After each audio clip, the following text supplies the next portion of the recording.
Hi, and welcome to Punks on Film. My name is Lawrence, also known as a Punk with Toys, and I am joined by my co-host Matthew. How are you doing? Doing well. Nice. Well, just to reiterate to anyone that is watching, this is not a toy show, even though it is still on a toy channel right now. We will be looking to eventually switch it over. So, no toy talk today. Um, Although we always end up going there at some point, but if you look at our backgrounds, it's almost impossible not to somehow address some sort of toy. But we're not going to be talking toys. Yeah, I got. Listen, I got Deadpool doing the crane kick right over here, and it's crazy because I don't He's need a just standing stand. there. He's been standing here all night long. I've got a Crimson Bat photo coming up pretty soon, and it was just a pain in the butt to pose those guys without stands because their legs are so loose. I don't think I have too much of an issue with mine, to be honest. There's other loose parts. There's definitely no doubt Yeah, about that. So, well, at least the Arctic one, he'll be frozen, so we don't have to worry about that. yeah, Nice and right, yeah. cold. All right. So, is there any TV shows, any movies that you've seen lately? I've You know, I saw Still. I don't know if you even know what that is or not, but I that's have a no Michael idea. J. Fox documentary. Now, Uh, hey. Okay, so obviously it's a play on words because he's not still. right.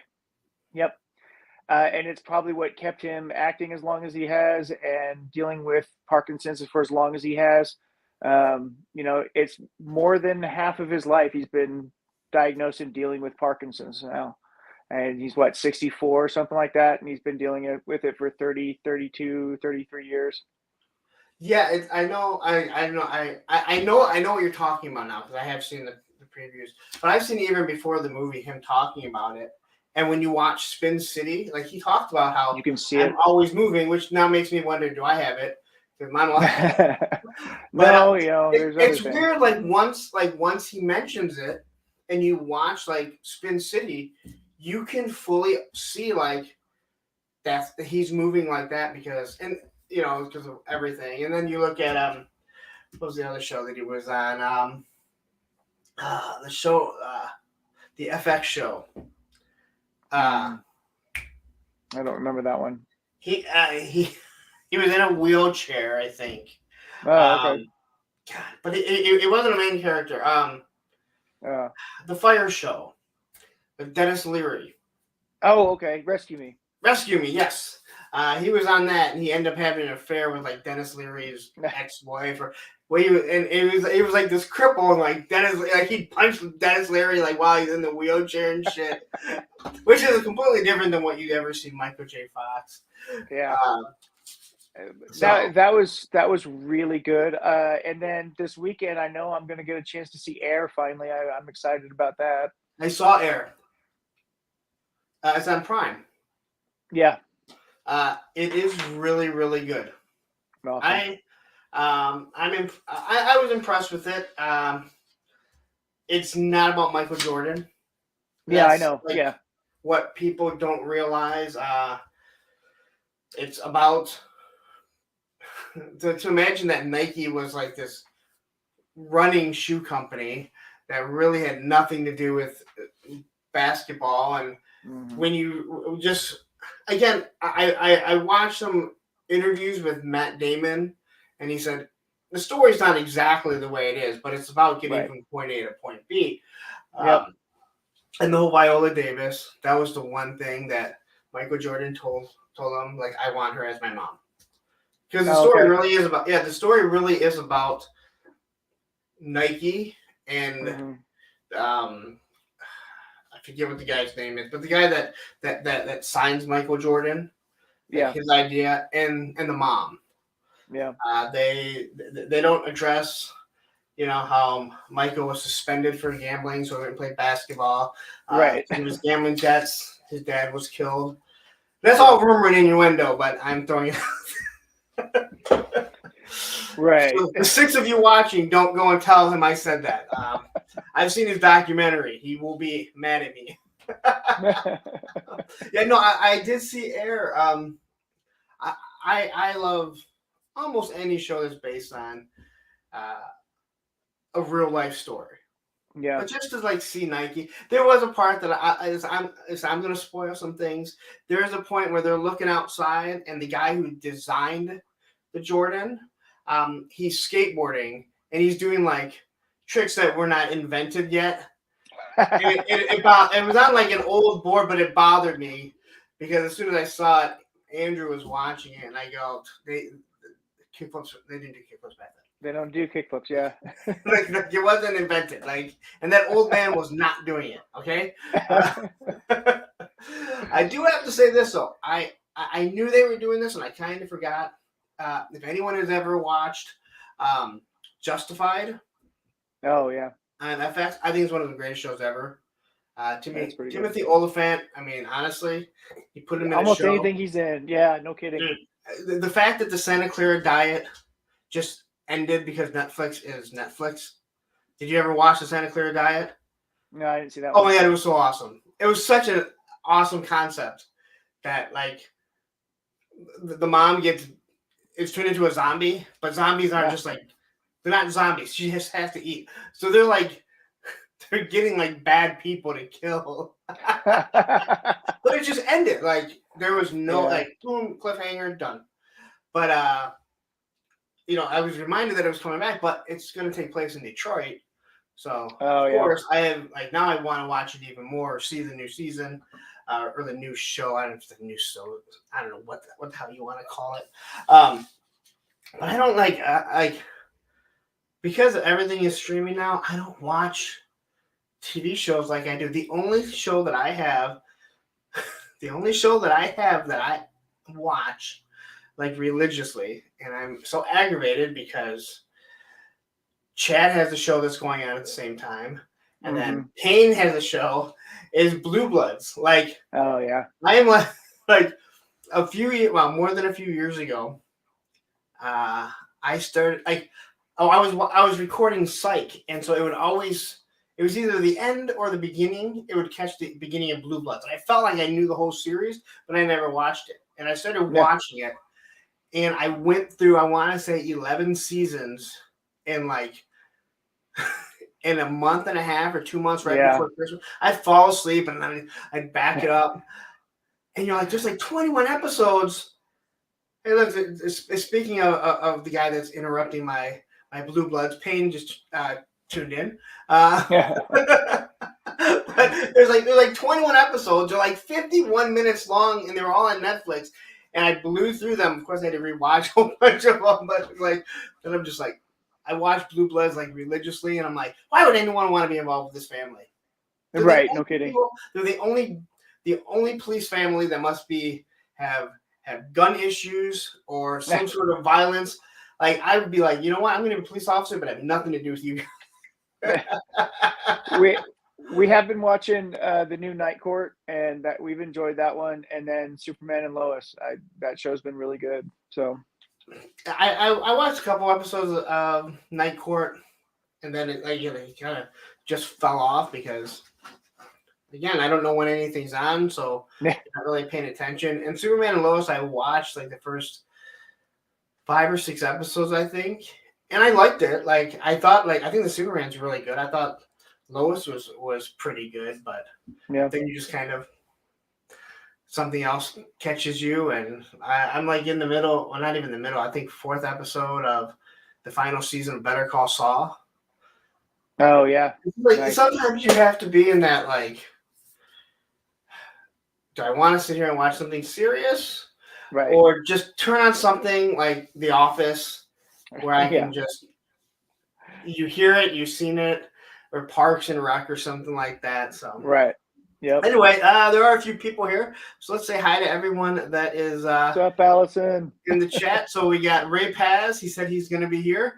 PNC, he's always here. So it's good to see you. He said he liked Air too. Viper Scout, Air was good, but cheesy at times. Hey, listen, that's gotta take the cheese. It was the 80s, man, or 90s, yes. man. Tony Ronald, Air was great, in my opinion. Of course, he would say that. We got Payne's toy samples. Nice to see you here. And Allison Troy, one of the channel members. It's nice. She's always here too. Nancy Payne says, Police Academy that matters is the first, and I'm out. I don't know. Citizen on Patrol was good too. You got to give credit to Bobcat Goldthwait. I like the first three, and the third one has skateboarding in it. And I just hearing the stories about the whole skateboarding thing is hilarious because, I mean, if you know anything about skateboarding, you know Tony Hawk is in it. But originally, Tony Hawk was supposed to be David Spade's double. Yeah. And he said that when they started filming to when they came back, he hit a growth spurt. And they kept telling him to like crouch down, and they're like, dude, he's just too tall. So they got another pro skater, Chris Miller, who looks similar to him to fill in. But Tony Hawk skates goofy, and Chris Miller skates regular. So if you watch, there's different shots. But the other thing is that David Spade can actually skate. Like, he's not great, but he can actually skate. The other guy, they said they didn't want to have anything to do with it. He didn't want anything to do with learning how to ride a skateboard or anything.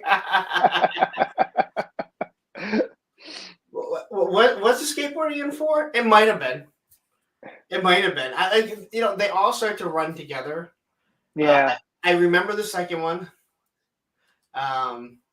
Just from the whole cat shit in the. But I gotta say, the first one was the best by far. But yeah, it's. They did a really good job of setting it up. But I do have to say, rewatching this movie, and you guys owe me $13 for picking this because I couldn't find it free anywhere.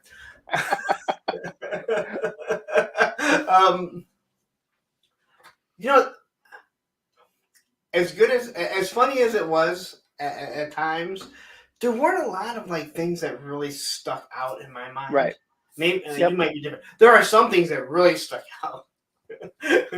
Some things we won't be repeating here, but we will definitely be talking about them. That to this day, I always thought that word was absolutely hilarious. Not even understanding fully what it was. But yeah, let's get into this. We'll do our best.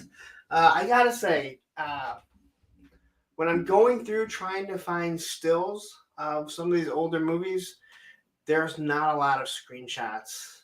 I'm telling you, when you watch it, just take pictures with your camera. Let me tell you, from when I started doing the PowerPoints for A Punk with Toys and having to transfer the pictures from my phone over to the computer, it is such a pain in the ass. And not to mention the pictures that we're grabbing for Punks on Toys and stuff. Well, let me just tell you, the quality is so much better. So it's it takes up so much more space that when I go to put the PowerPoint up, like the last one Monday, I had to break it up into 3 PowerPoints. Which is actually easy once I figured out the easiest way to do it. But like this one here, like you can do 50 megs. That's the most you can do. This took up like 14 megs. Like it was like really small and everything. And Digital Diarrhea has joined again. I think the greatest. All right. As a kid, I loved the aggressive lady cop. That is Callahan, and we will get into her. Well, okay, we won't get into her. That was my teen. So somebody else will get into her. All right. So basically, the premise of this movie, if you haven't watched it and you didn't watch it, why are you here? But say anyway. Is that pretty much they've just allowed anyone to join the police academy. And to be honest, in like this day and age, I could fully see this actually working. Well, okay, let's go back to that intro when they're listing off what's setting up the stage for the movie. They play the epic music and they go, Mary Sue Mayer comes up with a non-discrimination hiring policy for the police department. Totally happening. Which is kind of the opposite of Revenge of the Nerds when you think about it. Yes, it is. Yeah. Like Revenge of the Nerds is like they're all inclusive, and this is all like, how dare they? Well, I guess it's almost the same idea, but Yeah. Basically it says the new police recruits, call them slobs, call them jerks, call them gross, just don't call them when you're in trouble.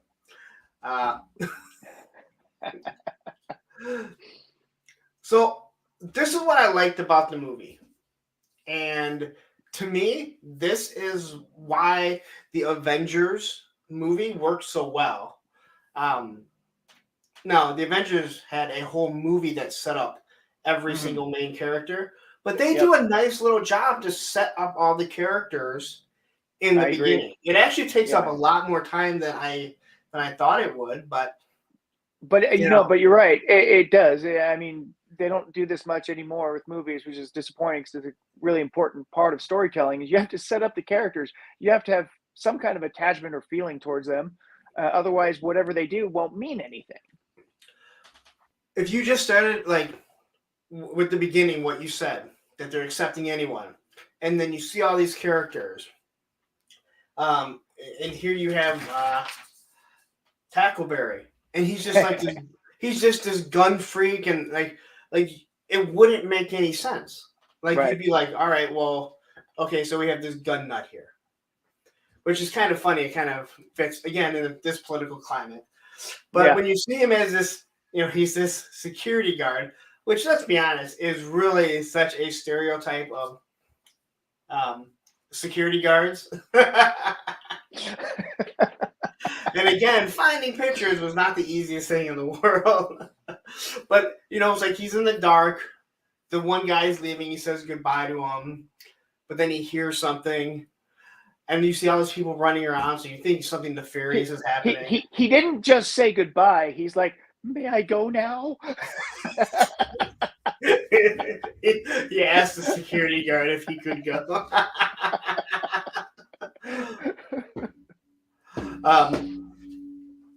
And then eventually he breaks into the room that he thinks there's something going on, shoots up the place, misses everyone. He's like a hits nothing. And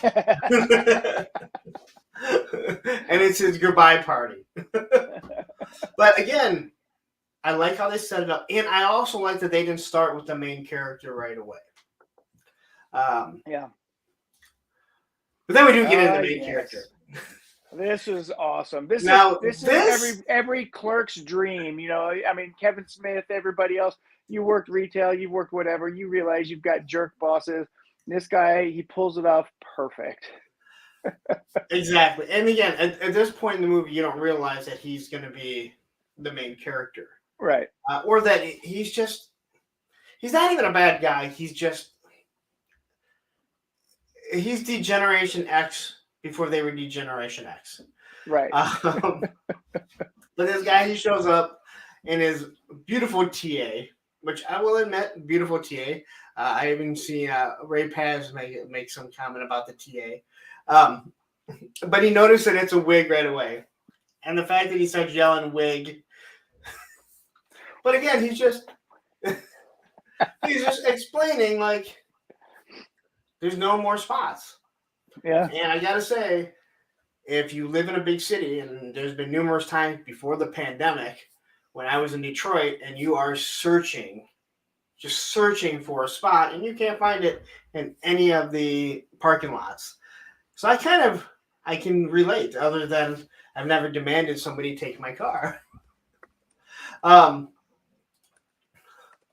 So he takes the car. It's funny that he spins out right away, and nobody, they just, this kid's today, you can't get any good help. And then you see it up on its wheels, which even back then, I thought seeing a car on two wheels was kind of corny.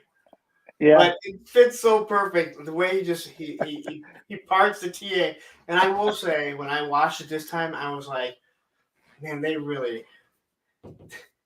screwed up a beautiful TA.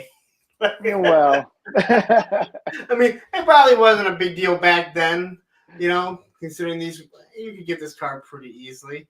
But he crams it in there, and then the way he gets out, he's like, "What do you know?" I was a dumbass. What did I know? It fits perfect. And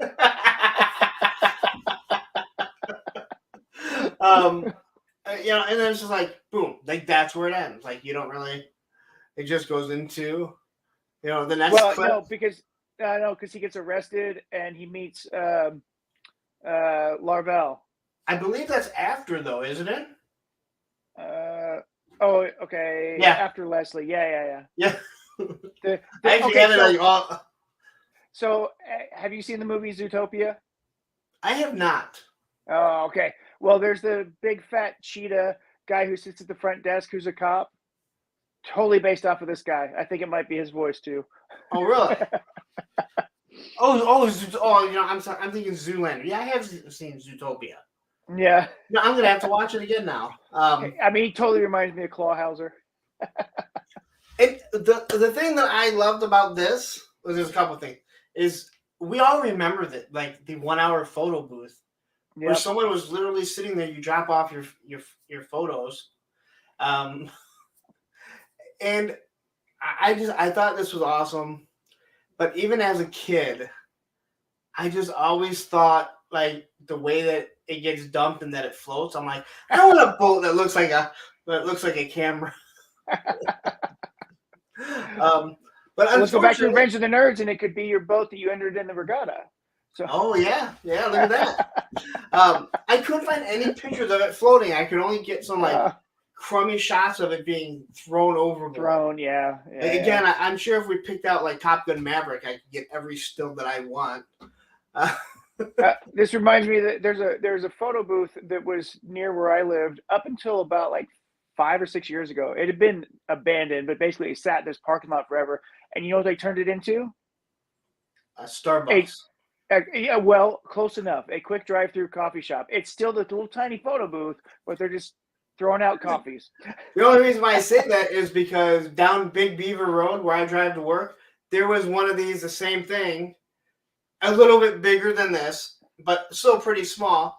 And again, out of business forever, and then it became a Starbucks.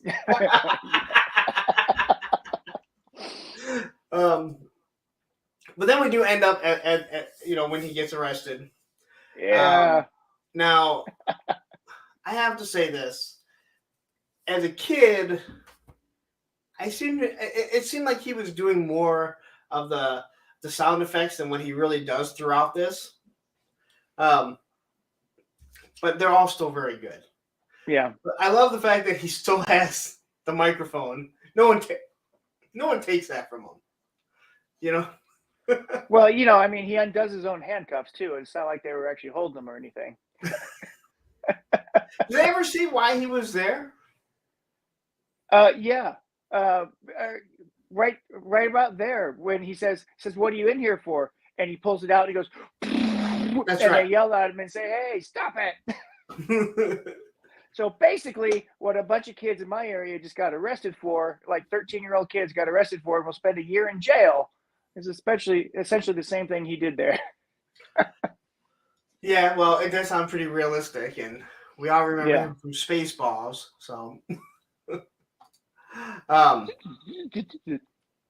and I'm trying to make sure I went in order because they did start kind of jumping around where they actually showed the police academy.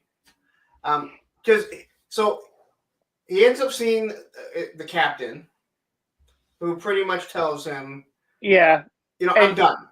Like I've done enough from your dad. He was a great guy, a good friend of mine. But this is it. You're either going to the police academy or you're going to jail."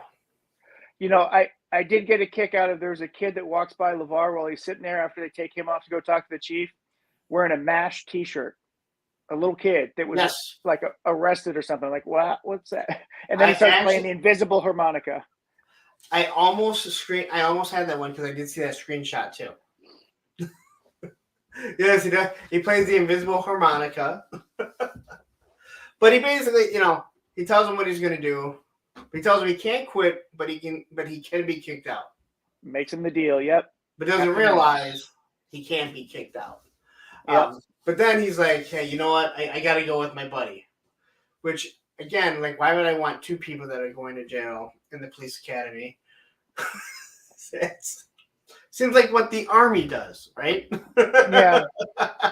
I really don't understand why he wanted to be associated with this guy. Or, I mean, he just sat down and met him.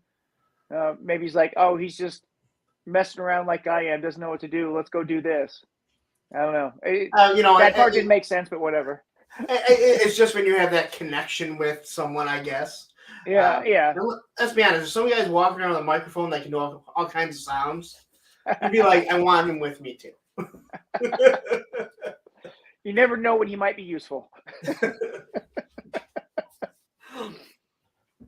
So then, again, maybe I missed some things.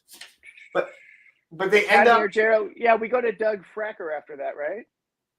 No, he's after this. Okay. Because when I was doing the notes, and then when I went and do the pictures, I was like, wait a minute. So they actually go to the police academy before they start showing everyone still. Some of them I couldn't find.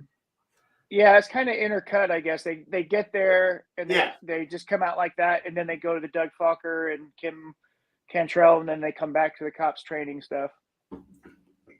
So he gets out here. He's got his big boom box, his one in the oven.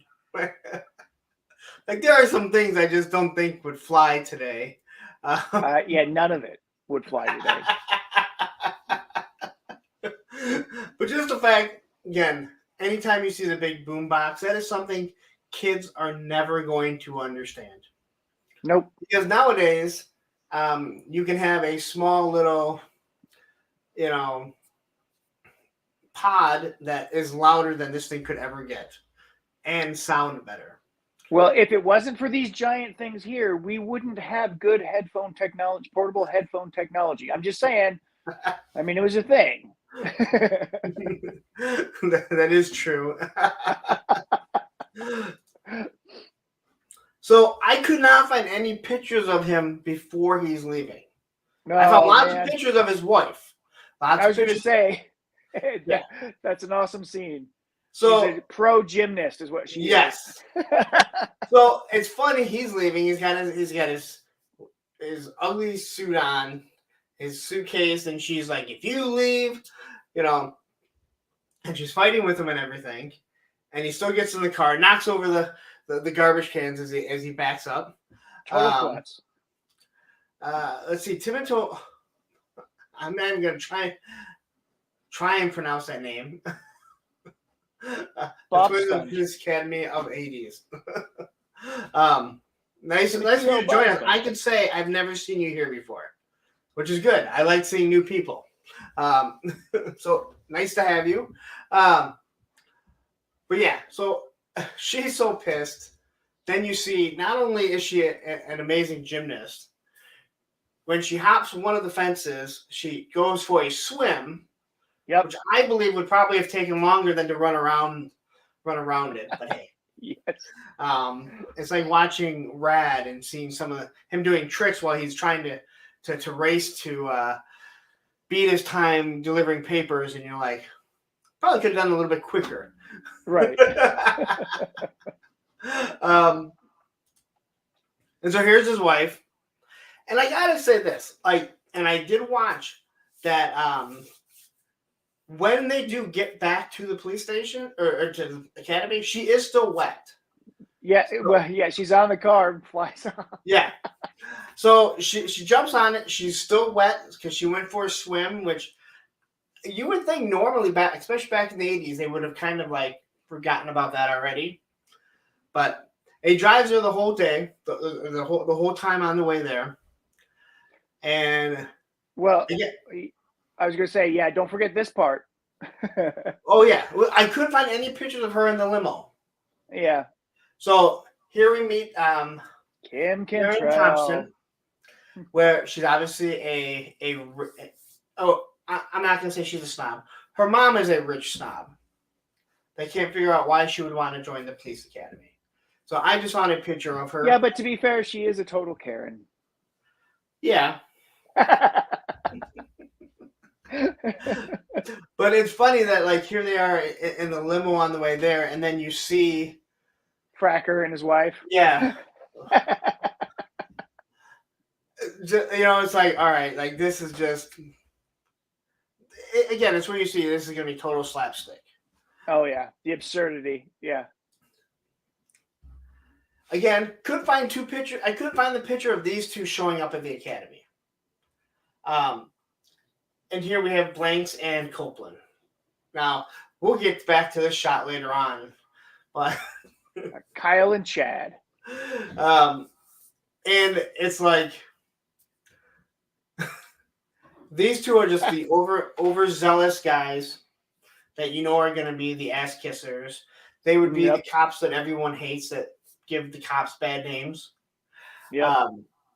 But they're there already ass kissing the moment they get there. Just kind of running up to everyone, running up to was it Harris? Yeah. You see everybody walking up, all the hippie guy and the nerds and the big people and the flamboyant people. And that's the one thing you do have to watch. You have to watch the background, because when you look at it, again, it's very much like when you look at the Revenge of the Nerds and you look at all the nerds in the back and you're like, they tried to hit every single stereotype of that generation. Yes. That they're all joining the police force.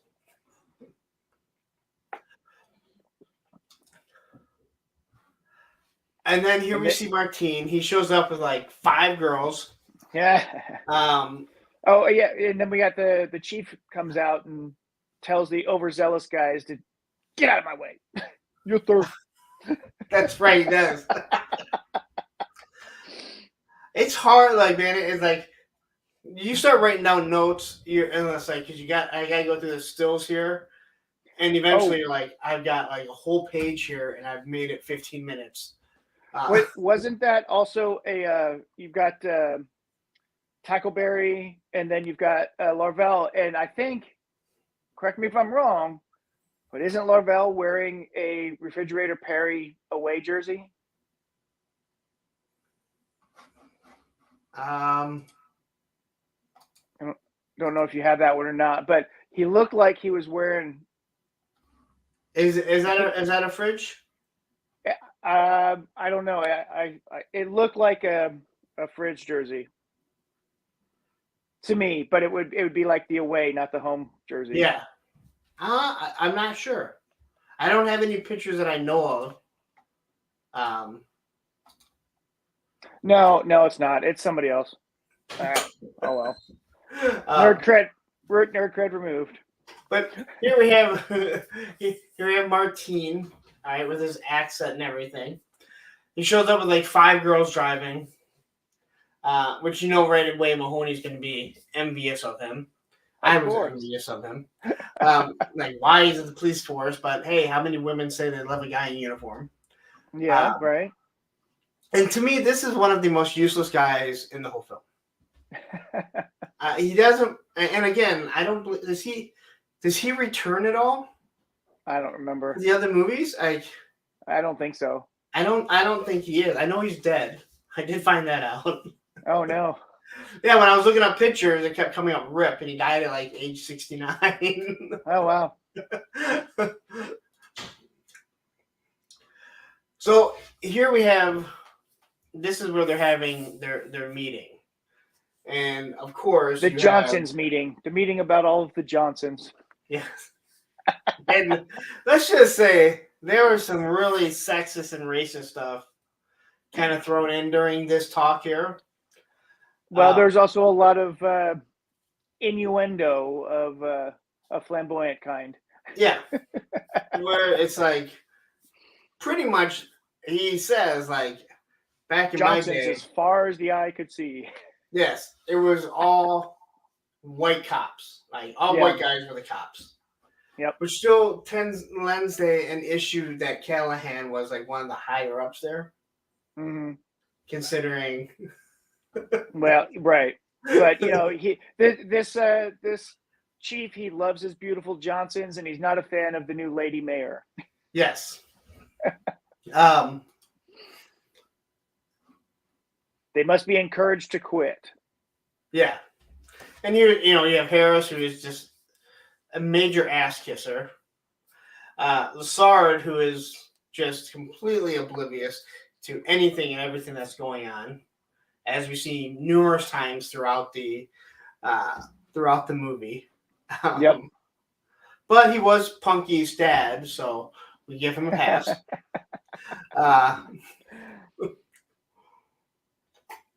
Which I don't know if you watched the Punky Brewster. It wasn't a remake. It was her years. No, I didn't watch the continuation. It was actually really good, and it's unfortunate they didn't do a second season of it. But again, anytime that you get to see Soleil Moon Frye, right, in her older years, and you had reduction. Yeah. But I guess like that show there it was nice because there is like a picture of Henry because he was obviously gone, and they addressed some things, and personally I actually like Freddie Prinze Jr. I think he's kind of comical in a lot of things. So, but here's where they're pretty much telling them like they gotta encourage them to quit. Yep, they gotta go. Yeah. Which, to be honest, in this guy's mind, Mahoney probably would have been a perfect recruit. Yep.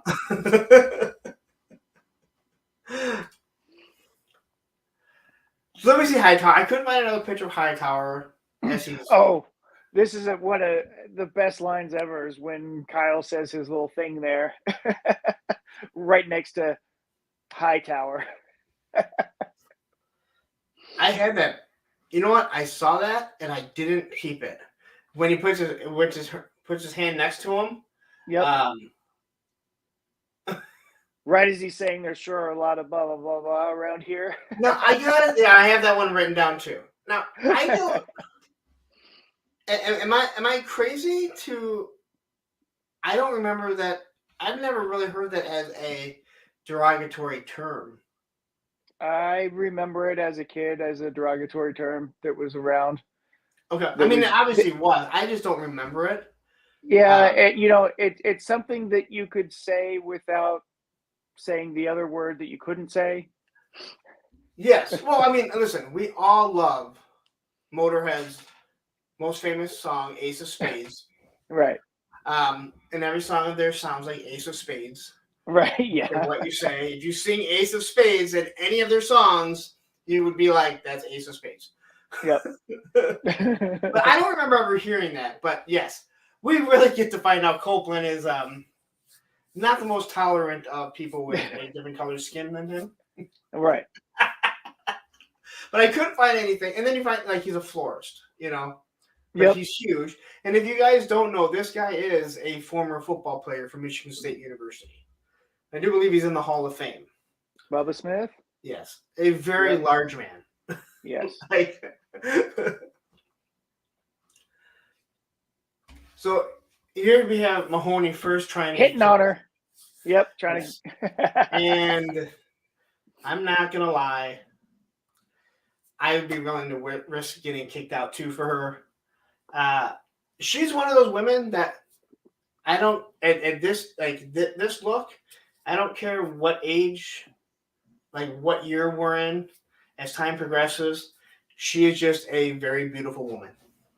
Well, and it's very appropriate on what our next movie is then. Yes.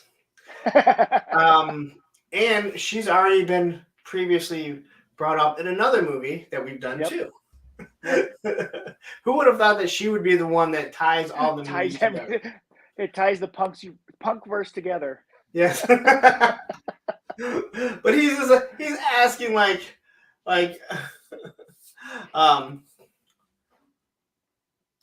let's see. So asks us, why did they call her Lassie?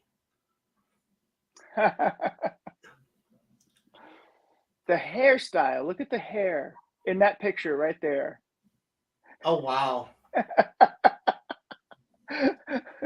But I think back in the day they referred to a lot of women as Lassie.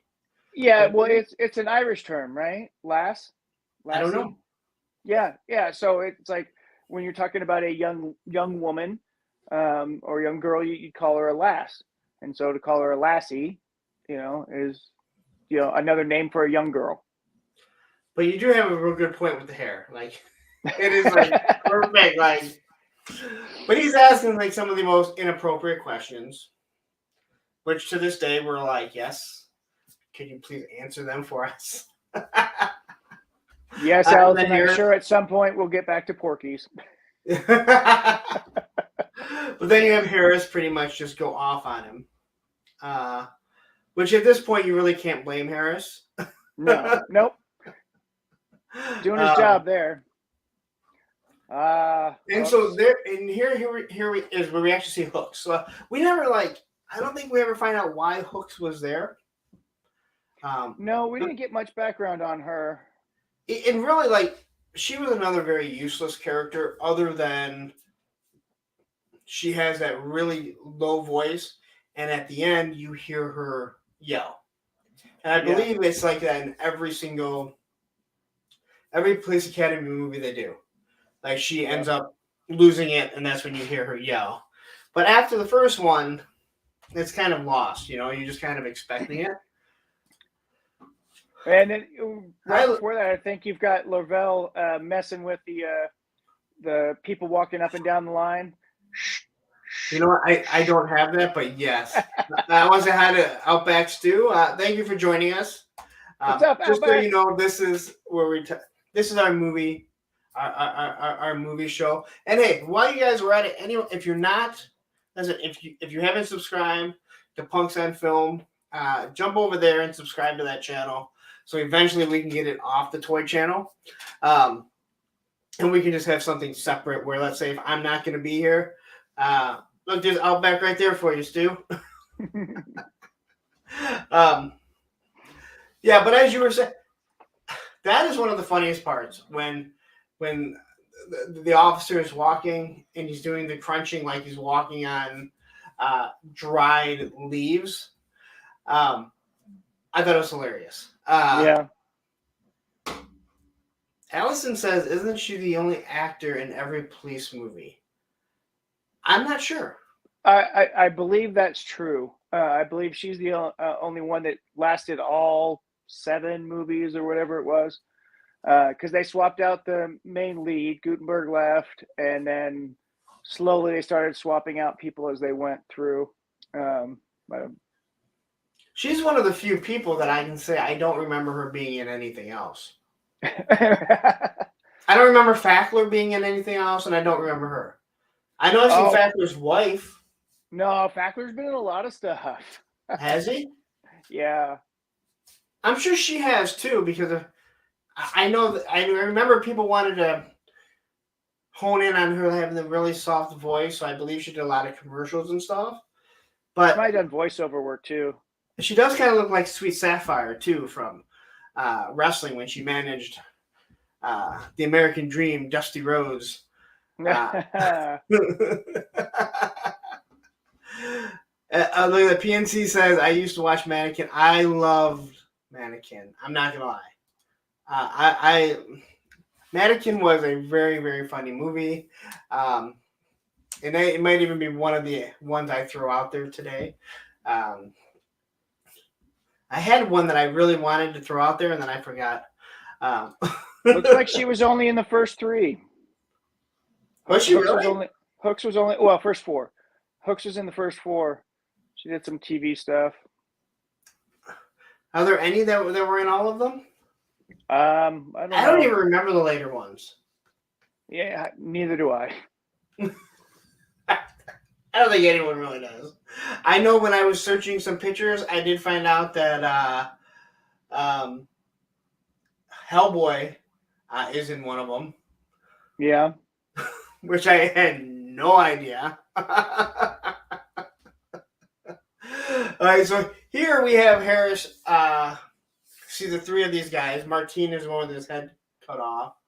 But we have Copeland and Blanks, and he tells them all to go see the barber. So they go there. Martine's already sitting down, and they pretty much want to show that they're the bullies. Oh, wait! You forgot about Mahoney. his next trick to try and get out of being there. Oh, yeah, I had a hard time with that. All right. So I'm assuming. Hold on, let me. Well, okay, yeah. So that's right. He learns where the commandant's house is, But and before Cracker's looking for that, his uniform. yes, but before that, we have Barbara, who the dog gets out and he's chasing after the dog. Princess came with him. And Princess ends up on Harris's leg. Oh, yep. As he's making his speech. That's awesome.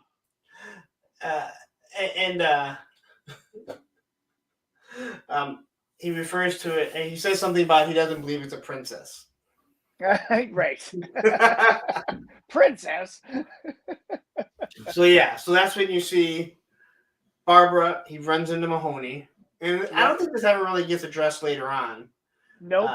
They never really addressed that Mahoney was kind of a jerk to Barbara. But he says, "Oh, go over there. Just go inside."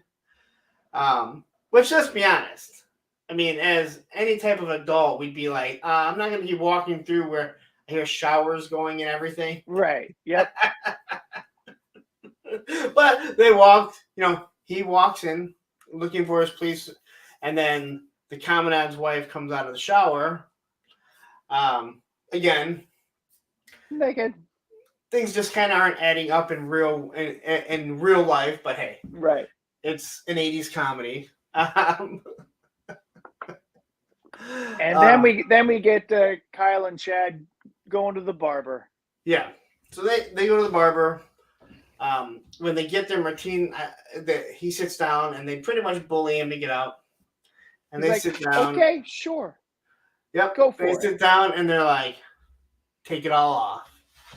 Which you gotta say, he does look much better without hair. Oh yeah, they made him look like dirty hippies. Yeah, I gotta say, both of them without hair fit the part perfect. He just comes off as this evil-looking asshole. Yep. The other one just looks like a clueless prick who's trying to be mean. Yep. And I'll say this, and this kind of just popped in my head. If anyone's a wrestling fan, it would remind me of Bob Holly and Crash Holly. The size difference, one being tall, they both had like shaved heads. They both like were trying to be mean, but Crash, God rest his soul. He never really came off that way. And then you have Martine who sits down and says, "Take a little off the side." And they're like, "Oh, you can do that?" And he's like, It's not the army." That was an awesome. Hey, you guys are dumb. I mean, even to this day, I can remember being a kid, like laughing at that, thinking that it's so funny that they just jumped to the conclusion that you had to shave your head, and the barber doesn't say a word. All right, whatever. Nope. Like, you want it all off? I'll take it all off. Yeah, no problem. And then, if I miss something, fill me in. No, they go into got it. They go into pairing the roommates. Yep. Which again was not assignments. Easy. Yeah, which was not easy to figure out and find pictures of this. Mahoney and Tackleberry, George and Cracker. Which they had already they already paired someone. Mahoney's trying to convince him that he needs to be with LeVar. Larvell, sorry. Larvell? Yeah, with Jones. But he puts him with Tackleberry. Which is when he finds out Tackleberry is just a complete nut.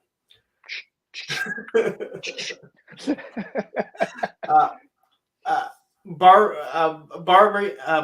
and is it Barbie? It's Barbie, Barbara, right? yeah. Barbara. I'm sorry. It's Leslie Barbara. That's right. Yeah. I used to have a client named Barbary, and we always referred to it as Barbie. Yeah. He gets paired with Jones. I believe Fackler gets paired with Martine. Hightower, right? No, Martine. With Martine. Do they show who Hightower gets? I don't think it showed who Hightower was paired with. But this is where Mahoney pretty much finds out Tackleberry is a complete nutcase. And here comes the plot thickens as Harris enters Tweedledum and Tweedledee's room. That's much later. I have that picture. Yeah. You know what? I might not have put that in there. Okay. Wish there was an easier way to see the slides here. Because we've got Harris going in there to recruit Chad and Kyle to fix the problems. Yep. And then you had Fracker knocks Lortrell down the stairs. He turns around, knocks him, and he falls all the way down the stairs. That's right. That's right. And then he sits up and he does the yep. Okay. So again, I apologize. I'm watching through the movie. You're trying to take notes, and then I sit here for 2 or 3 hours finding pictures. Yeah, so they recruit them, and Copeland again gets a little too close. Yep. And you can tell Harris wants to have nothing to do with them whatsoever. Oh yeah, no. He thinks he's an idiot, but he seems like they're useful tools for his plan. But this part I loved. He says his lights out. He's coming through, and he looks in. Here's somebody playing video games. And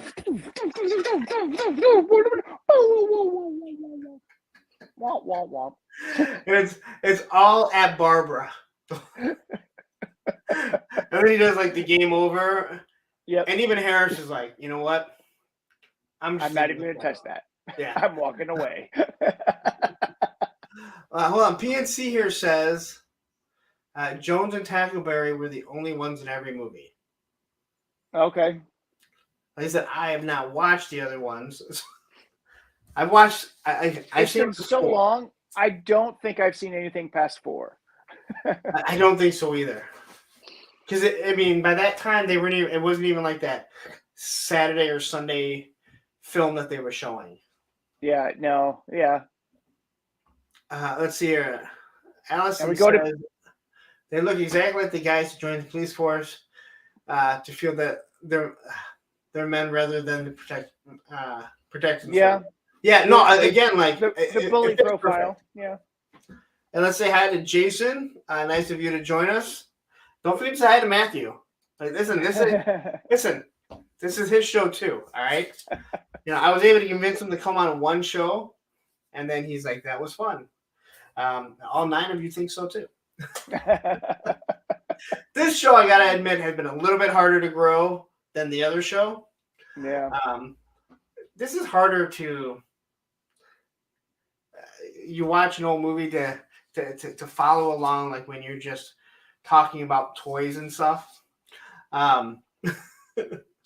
But the only thing that drives me nuts about, and not you guys, but the other people, is everyone has such a big, has so much fun talking about it. And then when we do a whole channel about it, we get 10, 15 people. Now we have PT with Karen teasing Mahoney. Yeah. Okay, so I threw this in here because I missed the part where Mahoney goes up to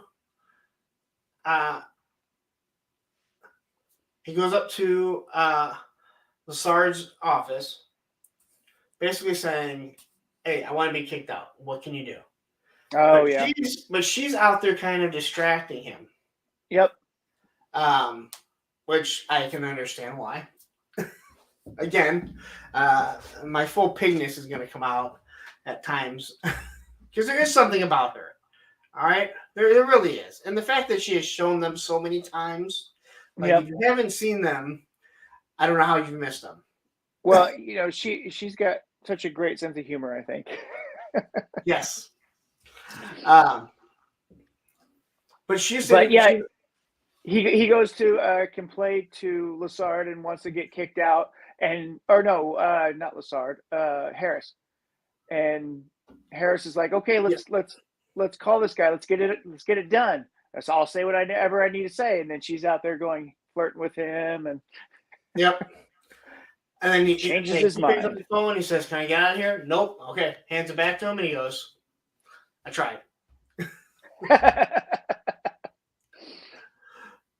But there is a point where, like, he's standing next to her, and she gives him her measurements. Yep. I couldn't find that.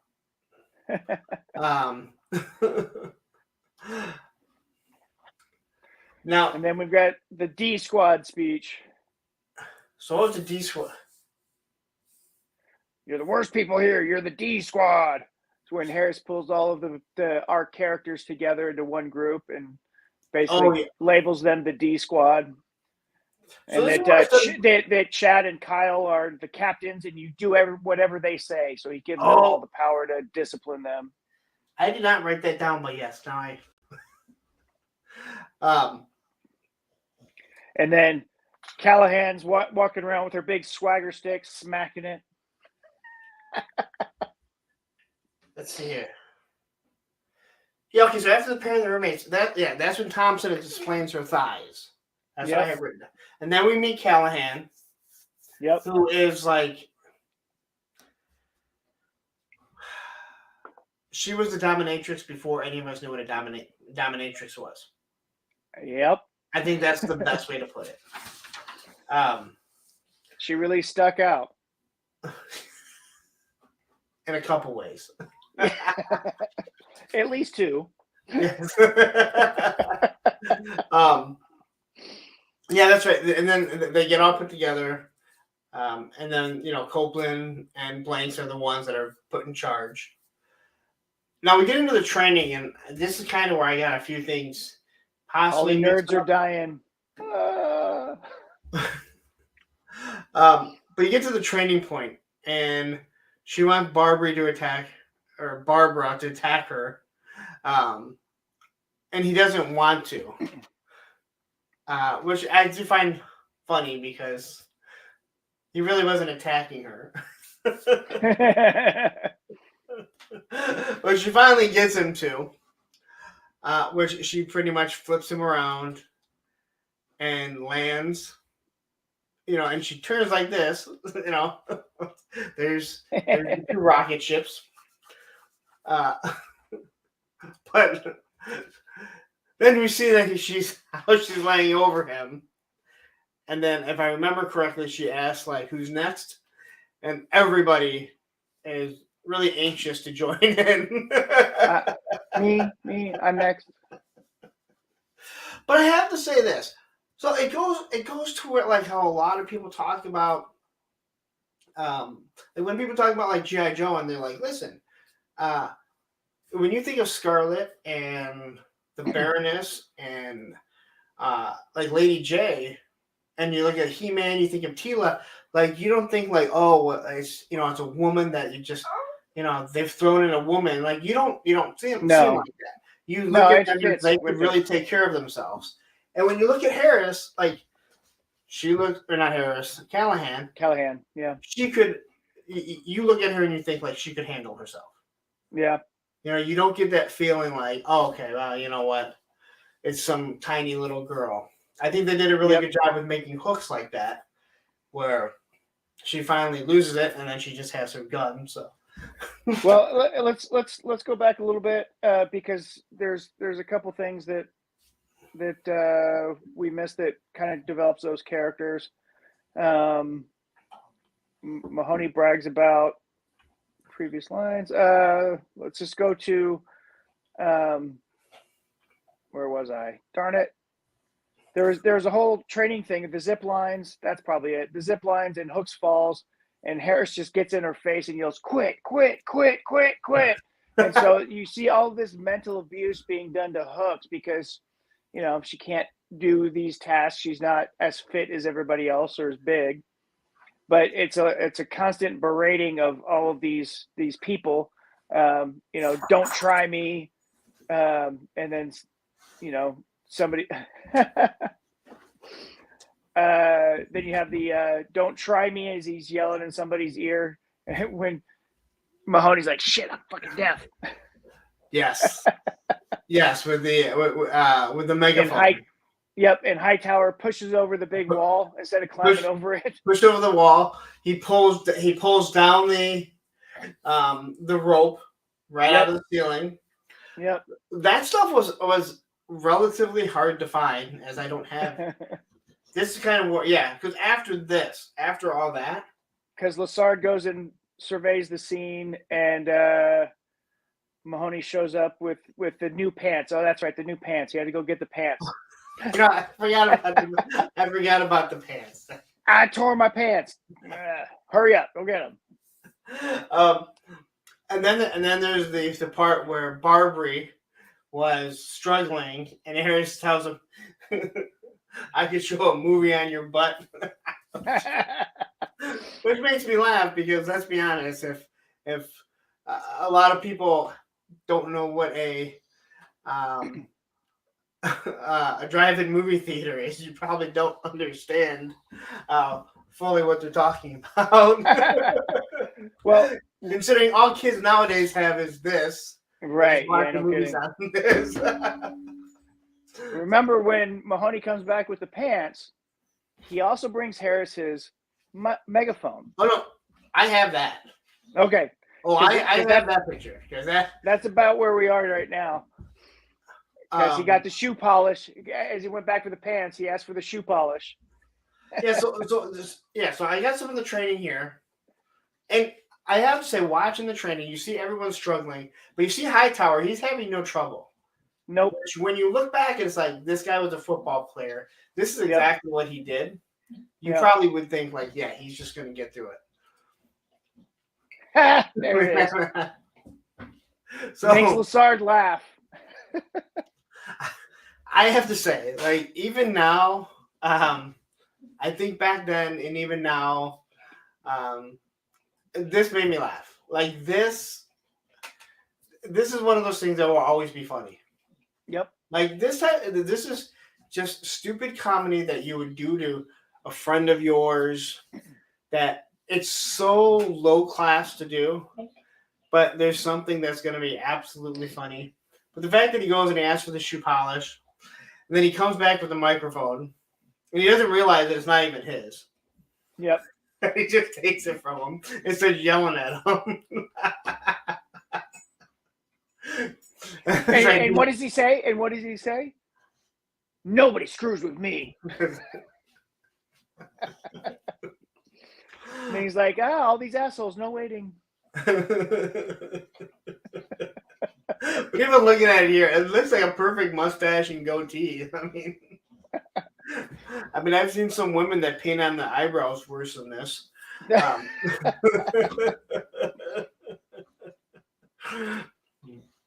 And then we go to Chad and Kyle yelling at everybody, and then Chad, would you please let me yell at him without you interrupting? So I got confused there when I was going through the pictures, because I remember that part. But I'm like, because this was the part where this was after he had his, after he's cleaned himself up, right? This is when he's getting punished. Yep. But it starts raining later on, correct? Well, because this is when they're chasing him and yelling at him. Well, no, I think that is after the whole showers thing, isn't it? Or no, that was that's this part here. Yeah. When they're punishing him. Yeah. And then he does all the push-ups. Yep. But it's in the rain, so he puts the socks underneath him. And even as a kid, I couldn't figure out why he put his face down on the socks, rather than just move over. Yeah, right. But what I do find funny about this is, like, here you make these two cadets, like, they got to be looking at it going, why do I have to do all this? Right. You know, and I'm doing as much work as this guy is for the most part, standing out in the rain. And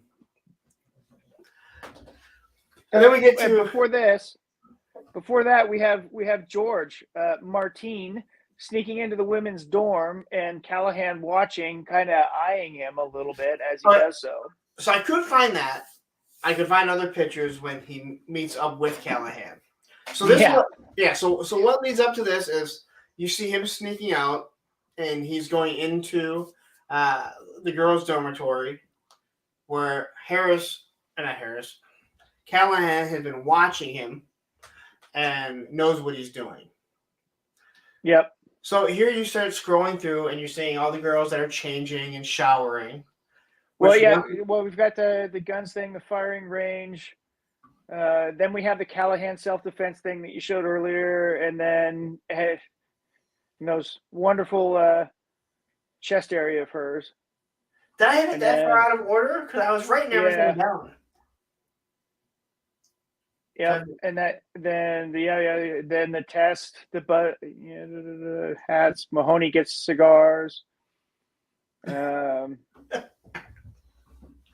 Callahan works out in her underwear. We get to see Callahan working out in the windows in her underwear. Right? And then we get to see naked girl butt.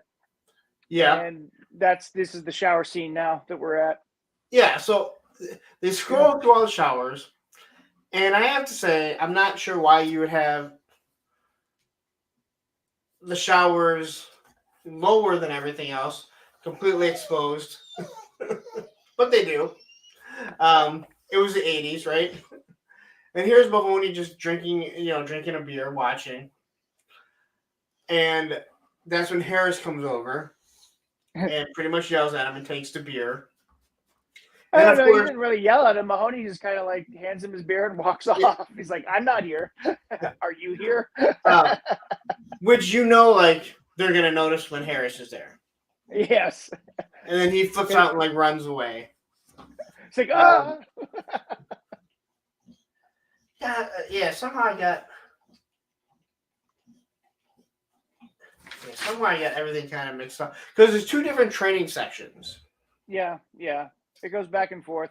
This is now we're going for the bad for morale, but stick. You make me sick. Thank you. I make everyone sick. And that's when they call Captain Reed. To try and get kicked out. Yeah. There we go. And trying to find the motivation to stay. And that's when Karen and Hooks come by, and that's when that whole part happens with the phone call. Okay. All right. Guys, I apologize.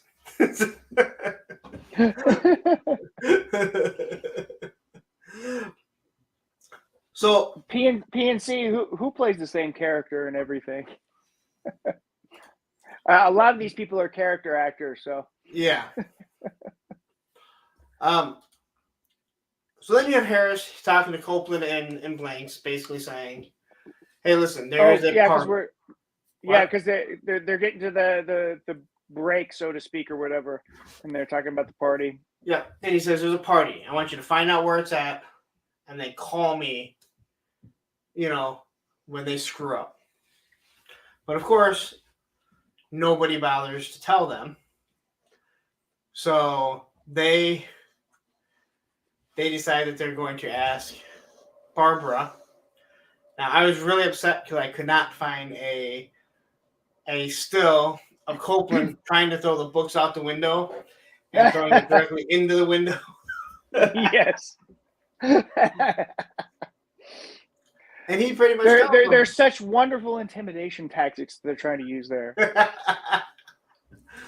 But, he's basically telling him, "I'm going home to see my mom and dad. But I'll find out for you." So he ends up asking Mahoney. And what does he say? He says, "I don't want to go, but, I'm just wondering where the party is." Because Mahoney catches that. Yes, exactly. And I don't think, as maybe if you were younger watching it, you catch, why would Mahoney set him up? Yeah. But when you watch it now, he clearly say, "Oh, you want to come?" And he's like, "Oh, no, not for me." Yep. And he fully catches, because obviously he would figure out, well, everyone else. He probably already knew that, he probably already said, hey, I'm going home to see my mom and dad. Yep. So he tells them what bar they're at. The Blue Oyster Bar. Ooh. Which I don't know if there's ever been a bar that's gotten more play other than Cheers out of a movie. But Cheers was a whole TV show built around a bar. But if you say the Blue Oyster, there is nobody that grew up in the 80s that does not know what you're talking about, whether you've seen this movie or not. Yep. So many other movies parody this also. Yes. Very true. So you have them walk in. and I have to say this. I had a friend once that he was telling me that, like, they go, like, we went to a bar and we had told the guy, we're like, it's a gay bar. Like, just so you know, like, the bar that these girls are going to is a gay bar. They like to go there. They don't need to worry about getting hit on or anything. And he was like, there was a guy hitting on this friend of ours. And he looks at him and he goes, like, because not that he's homophobic or anything, or at least I don't think he is. I hope not. He spent a lot of time in prison. But he looks at him and he goes, and he kind of growled at him. And he goes, it was such a cue for everyone in the bar now. Because I was like, okay, this guy does not feel comfortable being here.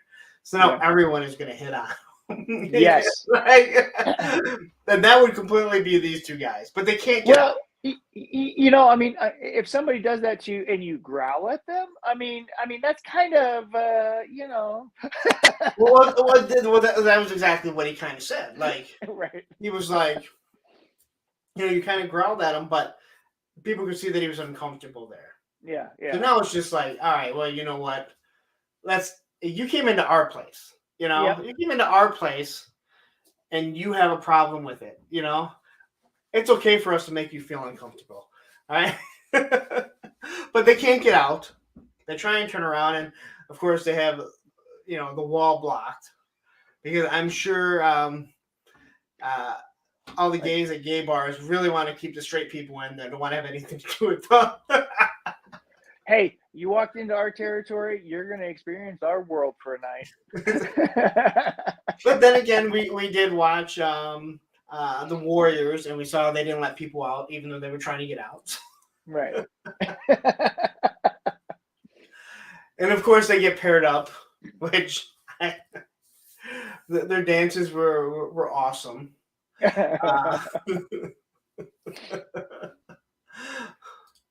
And we cut back and forth between the beach party too, but yeah, this is hilarious. Yeah, I got that at I have a picture of that. I don't know if I have more than one. I couldn't find that many.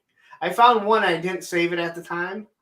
What I couldn't find was at the end of the night where Copeland is like sleeping on the guy's shoulder as he's dancing. Which, right. That was Lance is just looking at him like,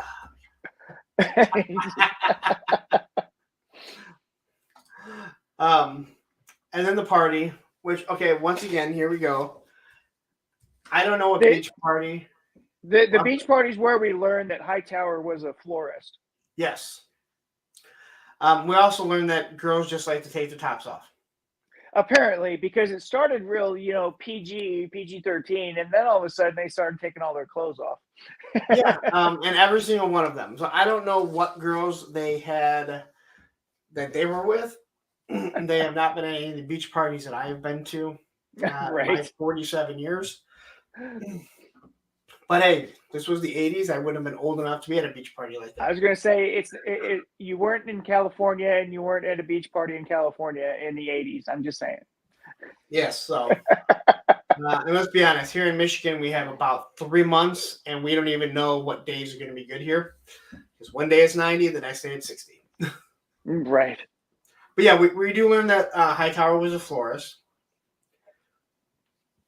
which it's supposed to be comical because he's so big.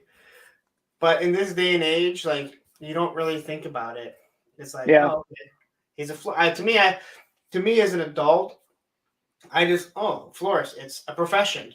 Right. Like, it doesn't matter how big and burly you might be. It's just a profession. Yeah. Right. And then we also find out that this is where Karen and Mahoney are developing their relationship. The fluttering eyelids. They may have consummated it here. Yeah, probably. And then, before we get back to the police training scene, the last part of the Blue Oyster Bar. Will you love me tomorrow?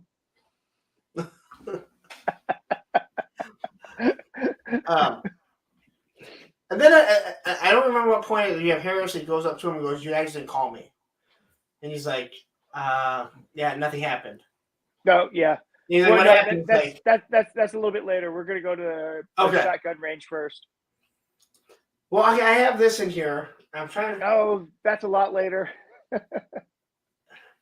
Not a lot later. Well, I mean, we have to go to the shotgun range and we have to do all that other stuff. Did I not put? I don't think I put it in here. Hold on. Yeah, because that's all at the riot. That's at the end of the movie. I had pictures of the shotgun range. I must have missed it. Oh. I could find many, believe it or not.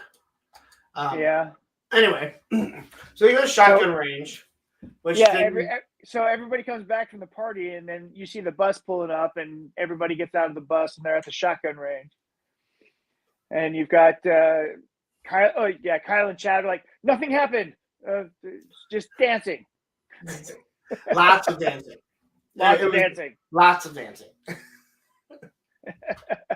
And then when you get in the shotgun range, Hightower goes first.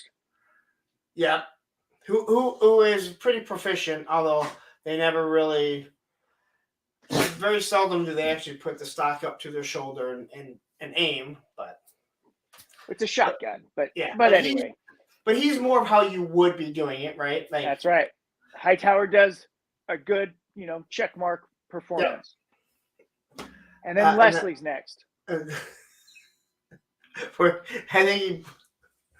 think he kills a kid, is it? And he hits everything but the targets. And then he turns around and everyone ducks. He's like, but at least at my age, that would have been one of the first time you've seen something. Like, every movie's done it now. Yeah. Where someone turns around with the gun and they all duck. But this would have been one of the first times you would see it, I think.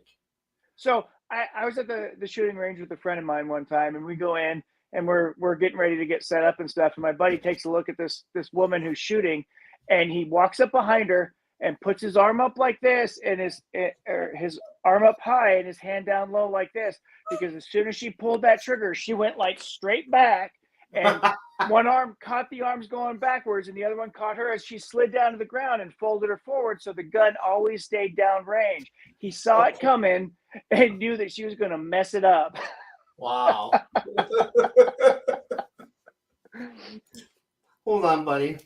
Give me 1 second. You guys know what time it is here. It's Roman time. Thanks for joining us, guys. I'm having a good time. I hope you guys are having a good time. We're just kind of going through this movie, talking about the funny stuff that's happening. We're getting to some real good stuff. We're wrapping up the movie storyline, and then we'll kind of just ramble on some more about some other stuff. So thank you, guys. We appreciate you.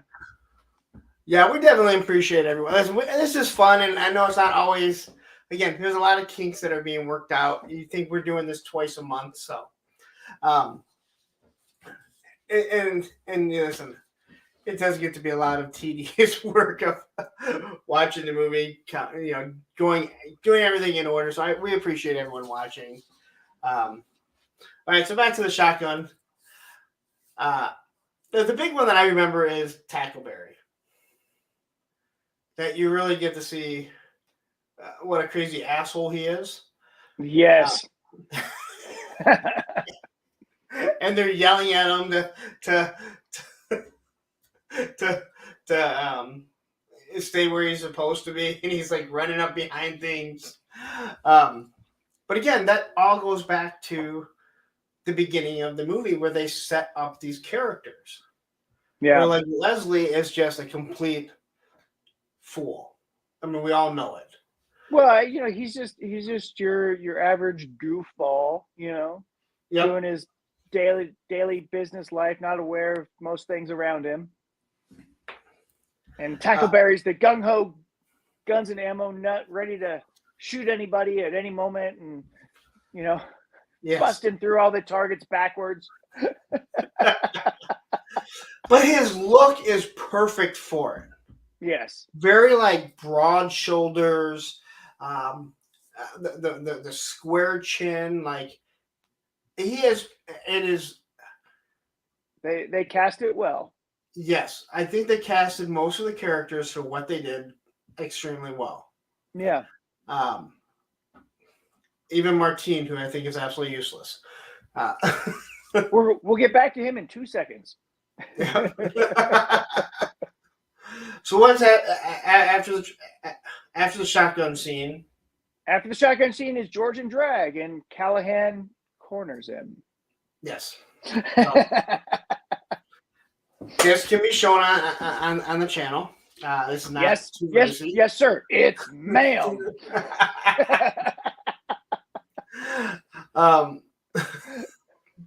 Which I like this, looking back at it now, because it's like this is a really tough woman. Yes. And she comes off as being tough, but you can tell she's also very sexual. Yeah.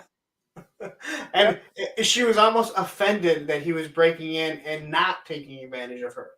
Right. She's like, hey, I'm right here. I'm right here.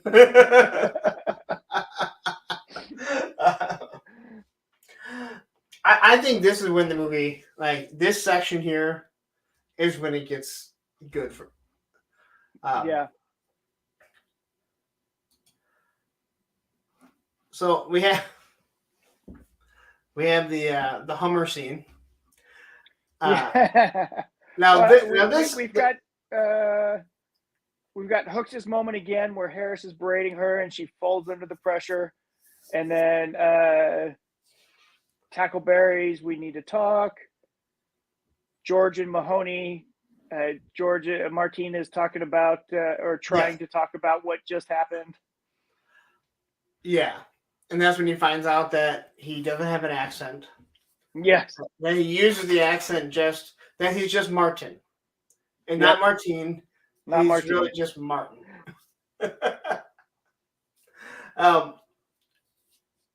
And so we get to this point. Well, and then we get Chad and Kyle on the march to the bathroom. Barbara reading a stall. They pick on him a little bit about the party, about give him the wrong information, and then Mahoney finds out and says, "Well, we can play tricks too," and that's when they get the hooker. That's right. Okay. And then Hightower rips the rope out of the ceiling. See, again, there was multiple training montages and I wasn't thinking about it when I was first writing it down. Yeah. So they started kind of blending in together. Got room inspection. Hooks rolls out the hooker rolls out a joint, starts rolling it as the inspection's going on. Mahoney finds the hooker and gets her out of the building so that she'll get missed by the inspection. And then Lassard is taking the people through, and then they get stuck in the podium. Now, this is where I actually found a bunch of pictures, but I had to. So Mahoney hides her in here, but then he sees them coming in, so he gets in with him. Yep. And he's facing out looking, and you have Lassard who starts doing this presentation. And then she's just like, oh. And like you can hear the zipper go down. And at this point, Mahoney still hasn't even noticed. It's when he turns around and it's like, oh God. And Lassard, he's just like going with it. It's like a normal thing. It's like whatever. His senility is coming through. Maybe he's like, is this really happening? I'm going to keep going. Do you think that at any time that Soleil Moonfry watches this and goes, oh my God, that was supposed to be my father figure who was as old as my grandfather?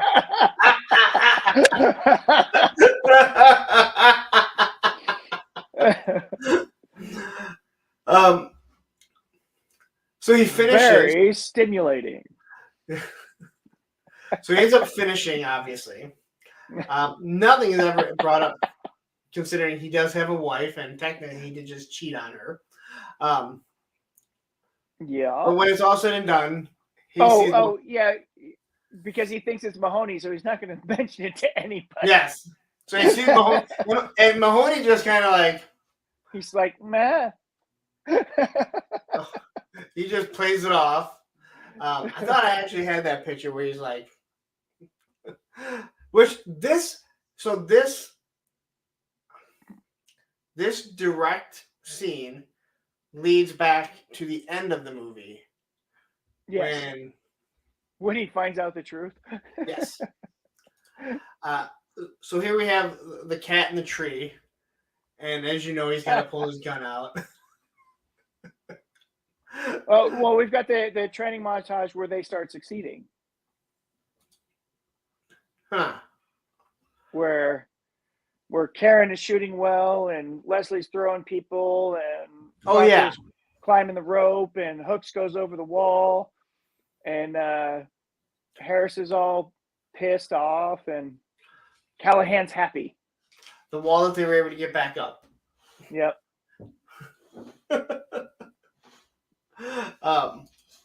Move it, cretins. So I just threw this in because I kind of remembered it. But yeah, there he is. Yeah, and then Mahoney decides that he makes the decision, I want to be a cop now, and then Tackleberry and the cat scene. Yep. Yep. Say hi. What's up, Roman? Such a ham. What's up, Roman? Is Tony still in here? Say thank you for buying my shirt. A little bit. Thank you, Tony.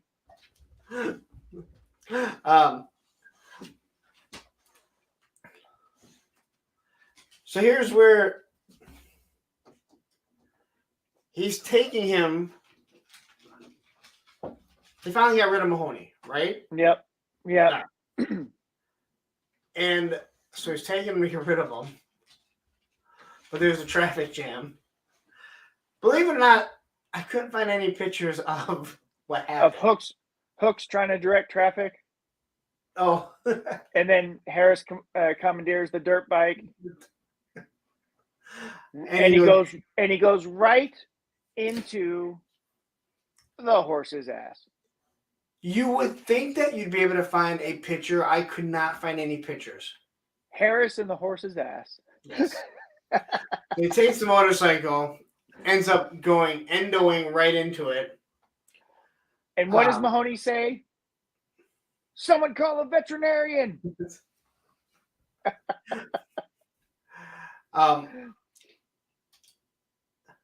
Okay, and then he's like, you didn't tell anyone, and he's like, no, but everyone in the room, and I mean everyone. Everyone knew. even Blanks and Copeland. Even Callahan. Callahan's laughing. They're all laughing, and then you have. And then Larvell does the. He does the horse noise. And if I am correct, that's when they find out that the driving test is the next day. Yes, that's when Hightower and Mahoney comes up with the plan to help Hightower with the driving test. Yes. Now, and he says, and because Hightower's basically begging him, and Mahoney finally says, Sleep is for the British cigarettes, uh, and they go steal a car. Yes. Now we don't. I don't think we knew whose car it was at the time, though. Nope, there was no indication as to whose vehicle this was at the time, but it does have a Confederate flag license plate. Yes, but they do. He does show. They do show up in the car at the beginning. Yeah, we didn't see the license plate. Yeah, you just never put two and two together. Yeah. So you see the car. It's got the Confederate flag. I think today we would know exactly what's going to happen to this. Oh yes. Well, I mean, come on. I mean, Bubba Smith doesn't quite fit in the car, so he has to pull an Arnold Schwarzenegger from Commando and rip the seats out of the car. So, still, when I see this just makes me laugh. All right, and the fact that he's like, this is a big man. All right, he's not. He wasn't just a football. He's a big, tall man. It's like every time that I would see Shaq when he was doing the Buick commercials, and you're like, you do not drive a Buick, all right? So he makes a comment about just taking the seats out, and well, he does, because clearly these seats back then in these little foreign cars really weren't a match for either. Well, we can't even talk about Arnold because we already established he carried a tree on one arm. But he has superpowers, right? And Hightower pushed over an entire wall that was embedded deep within the ground, so he just knocked it right over. And then he does and ripped a rope out of the ceiling. I mean, and then he does some other super strength things. For a little bit. Yep. So they take the car. He ends up rear-ending a guy. This guy gets out. And this is hilarious. Just looks in the car. I think this is awesome because it has nothing to do with his race. It's just an angry man because he got rear-ended, which most of us have probably been rear-ended, and sometimes you're just really mad. Mm-hmm. He looks in the car, just sees how big he is. Probably because he's sitting in the back seat. Yep. And it still seems small. But his face when he just turns around and walks away. Yep. Like, didn't have to say anything else. You know what? I got nothing. I got nothing. So then we get to the next morning and they do the driving test. Well, I take it back. Then there's the montage of once he starts learning how to drive and he starts driving. And then they get chased by the cops. Yes. So he drives like a complete maniac, but now he's just this prolific driver. He'll be driving in any NASCAR if they can find one that would fit him. And then we get to the driving test. Yeah. And he does the same thing. And he passes the driving test. It's awesome. Check marks. Hooks. Very safe. Very safe. Very slow. Misses all the cones. And Copeland was told to stand on the line. Now, why you would need to stand that close to the line, I don't know. But you know what? It was perfect because she just ran right over his feet. Chad was gonna get his feet crushed. And what does he say? I do have to say, I don't blame Chad for being mad. I don't blame Chad for being mad, but he was standing kind of in the wrong place. But he just happened to say a thing that was not very nice. Yes, and it wasn't big or fat. Yeah, it wasn't the dumb fat part. It was the other part. Now, I have to say, other than in this movie, I have never heard that being used. Okay, I have never heard that word be used other than in this movie. I've heard similar words. You take the last 3 letters of that and you attach it to other things, and you could see it being used Yeah. other places. But yeah, no, I hadn't heard that way either. I would say that this was probably a very outdated, a close to outdated term by the time they used this. Again, yeah, I think they had to with some of those because they wouldn't say the other words because they wanted to keep an R rating and not get it worse than that. All right, so here Allison says that particular term was thrown around a lot where I grew up in the South. Well, okay. I didn't grow up necessarily that far in the South. I grew up in Detroit where they just use the main word. Yeah. Right? Like they just use the main word. A matter of fact, for most, I mean, when it comes to racial terms for blacks, the only one you really hear is the one you just can't say.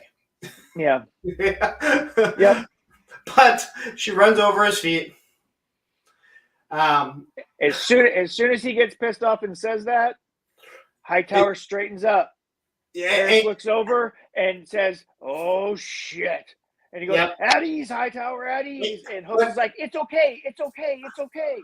But the look on like Mahoney's face when it happens. Oh yeah, everybody's face. Everybody changed their complexion immediately. I mean, the subtleness of the acting for a comedy of the 1980s is really awesome because you can see all these subtle things happening. And Chad's like, "Oh hell," and gets in the car.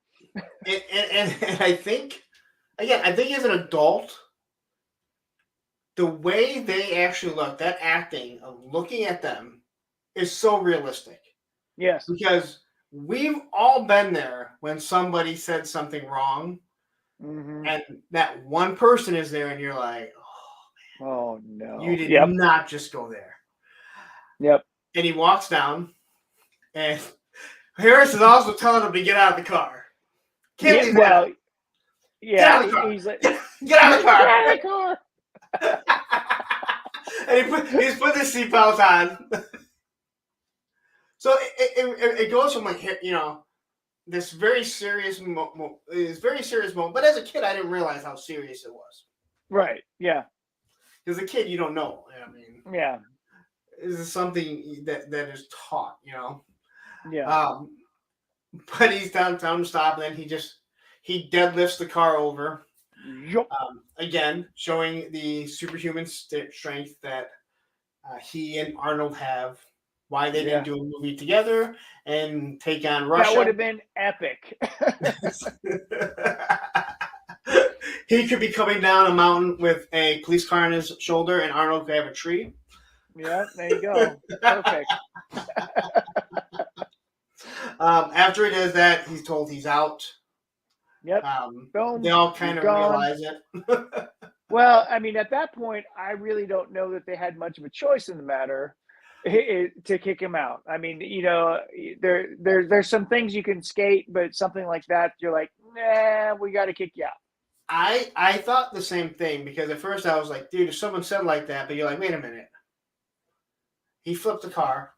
Yep. Also, you're a police officer or training to be one. You're going to hear way worse things, especially today, that are thrown at you. Yes. So, exactly. Yes, you would be out. Yep, because you have to be able to control your temper in the face of all of that nonsense being thrown back at you. Now, this picture here, I had to actually go back and scroll. That's awesome. Because this picture looks like someone just did it. Like, hey, I'm going to redo this. But this is the actual picture of his car. And you can see the Confederate flag just hanging off there. And that's where we find out it was Chad's car. And that's where that one picture from the beginning comes from.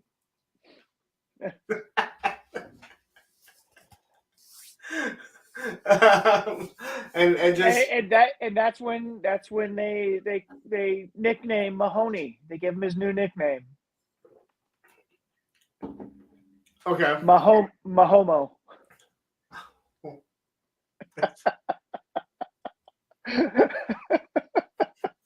Again, things that don't fly in nope.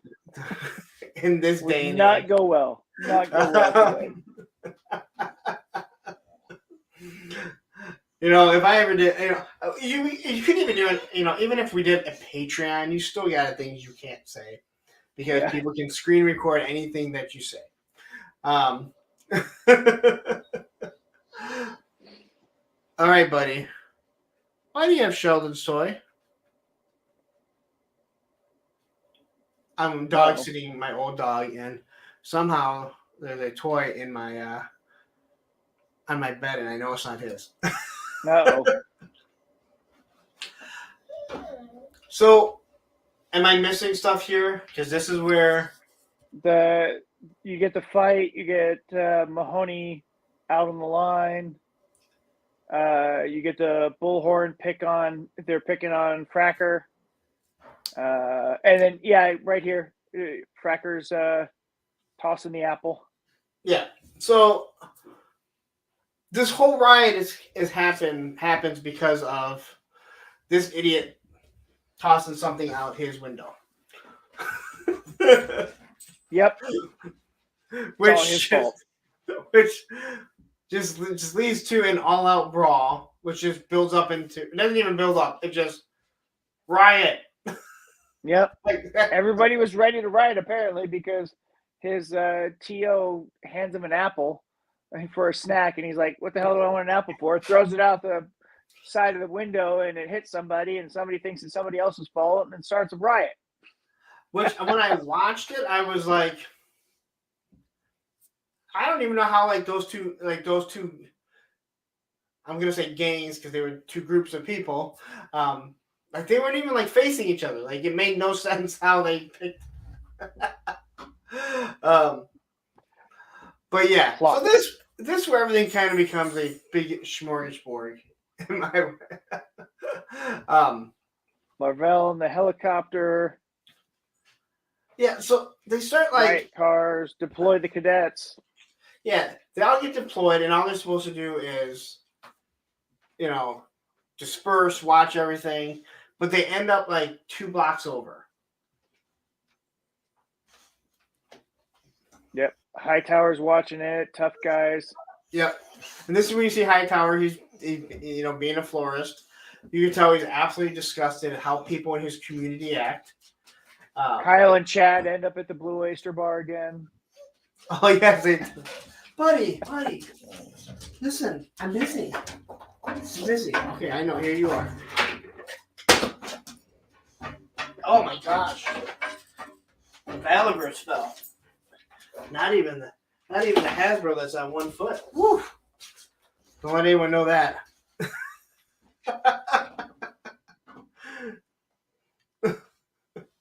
All right. So where were we at? How you doing, BMW? That's such a weird name. They call you Rhino. How about that? That works out better. All right. So yeah, I'll let you go. So yeah, we've got the riot cops coming out, Lavarsi's, tough guys, Hightower walking through the crowds, Kyle and Chad heading up to the Blue Oyster again.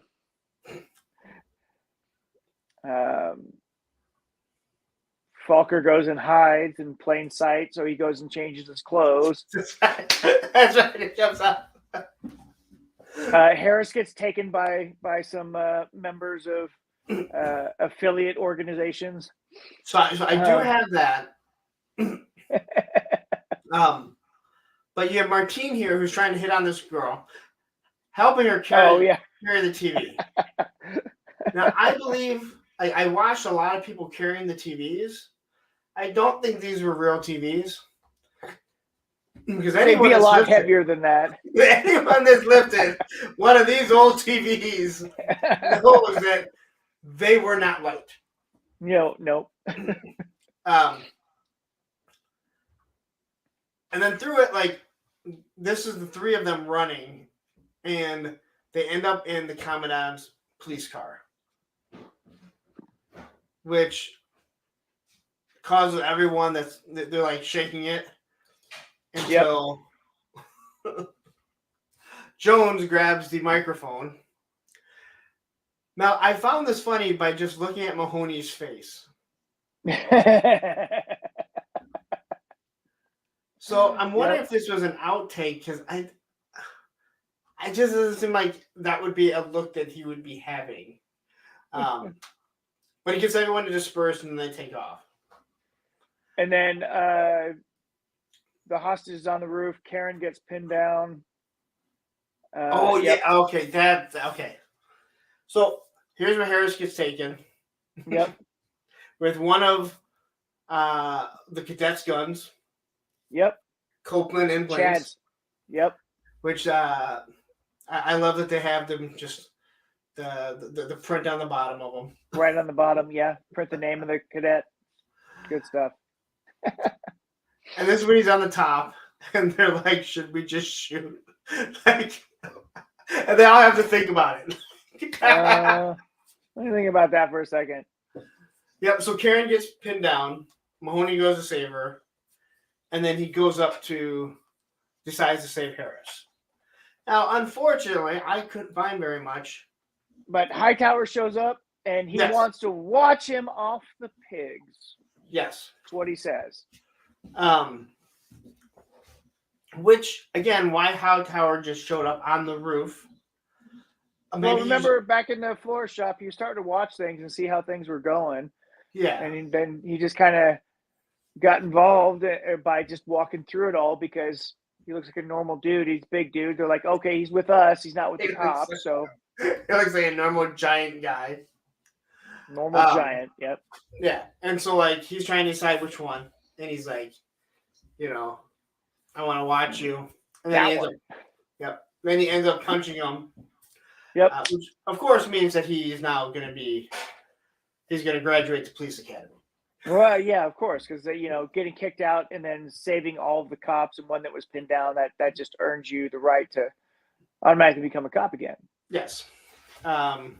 Just I hope no criminal says anything racist to him. Right. Yeah. Yeah. And then he hands the guns, and of course you can read the print on the bottom of whose they are. Yep. But you forget. Remember, Hooks finishes the job. She books him. That's right. He gets knocked down, falls down the steps, and that's when you hear Hooks yell. Yep. Which pretty much became what she was known for. Yep. Being super quiet and then yelling out of nowhere. So then you have your graduation class. And I'm pretty sure this was it. Well, yeah, so we got the parade. You've got the, let me see. You've got the, "You men stop it." to the guys, that were, it looked like two police officers were necking in the alleyway as the Lassard walks by and says, "You men stop it." But it's Karen and Mahoney. But did that happen before or after the commandant got back at him? That was right after. That's during the whole riot thing, right? No, this is after they graduated. No, well, it's after the parade. Yeah. Well, I think it was after the graduation. Okay. So they graduate, and when Mahoney gets up to do his thing, you hear it unzip. So yeah, the "You men stop it" because they were kissing happened before the speech. Okay. Then I had it out of order. Yep. But then you see her with... They call up Hightower and he says, "Thanks," and walks off because they had special accommodations for him and for Mahoney. And so he just said thanks, and then Mahoney goes up to make a speech, and so pretty much that, he ever explained that to Karen? Or is that just left? Like, is that just they never discuss it? Well, they never really discuss it, right? Because Karen's just a short-term fling anyway. We don't ever see her again, right? Does she ever come back? I don't remember. I think she was. I thought she was in another one. And that's it. That's all the slides that I had. Like, That's it. Well, that's the end of the movie. I mean, there yeah, isn't anything there else was like after that. nothing after. Like there was No, it ended. It was credits. That was it. like there's nothing going on in it. Yeah, so that was it. Like I said, for me, this like rewatching this, it was more. It didn't have as many ups as you kind of remember it to. Yeah. That I remember that it did, where Commando had so many. I could have gone on and on with the one-liners forever with that. Even seeing there was a lot of situational comedy that happened in this one that was very specific to its time and place.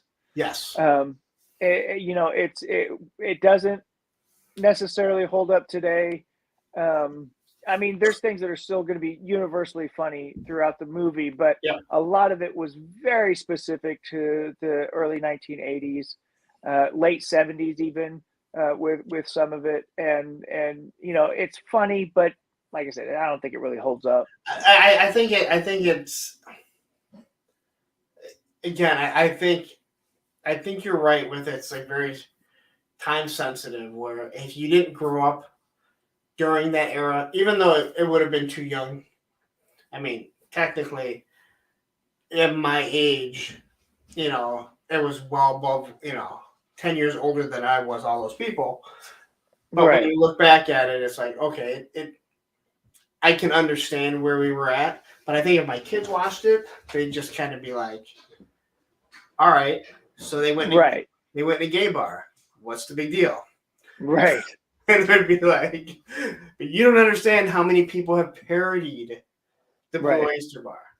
You ask anyone in their 40s, hey, do you know what the Blue Oyster Bar is? They're going to chuckle. Yep. No. So, but anyway, that's it. That was our Police Academy breakdown. It looks like, I believe, we Big Trouble in Little China. We forgot to mention what movie we were doing last time. So we're not going to do it. Well, we got to mention it this time. We're doing Big Trouble in Little China next time. I have not checked recently if it was still winning, but it was so far ahead. But I don't think that I have enough subscribers to have been able to change it. Yeah. So we're gonna be doing Big Trouble in Little China, but let's start talking about what our next movies should be after that. Did you have a movie that you had in mind? I don't know, man. I'm gonna go back with The Road Warrior. The Road Warrior. Okay. So this is your guys' time. Do you guys have a movie? Basically an 80s style comedy movie. There could be early 90s. I mean, there could be a lot of different ones, and let's be honest. And I had one in mind that completely went blank. But I do want to mention, I want to throw in Weekend at Bernie's. No, yes. That is a movie that I actually showed to my kids not too long ago. Yeah. And I absolutely loved it. So. Well, we should talk about things like, did we put Better Off Dead in any of them? I know we put One Crazy Summer, didn't we? In one of the polls. Better Off Dead was, yeah. Okay. I think for this one, I actually expected it to win. I don't think we did One Crazy Summer. Okay. So, okay, so Outback Stew. What would you do? You think we should throw the G.I. Joe movie in to? Maybe. That's late 80s. It's kind of niche. It fits our motto and it fits the toys that we play with. I'd rather do the Transformers movie. Oh yeah, well, But Transformers was a really good movie. The GI Joe one is a GI Joe movie, I guess. all I know is that the G.I. Joe movie, Duke doesn't die. No, Duke died. Duke died in that. Oh.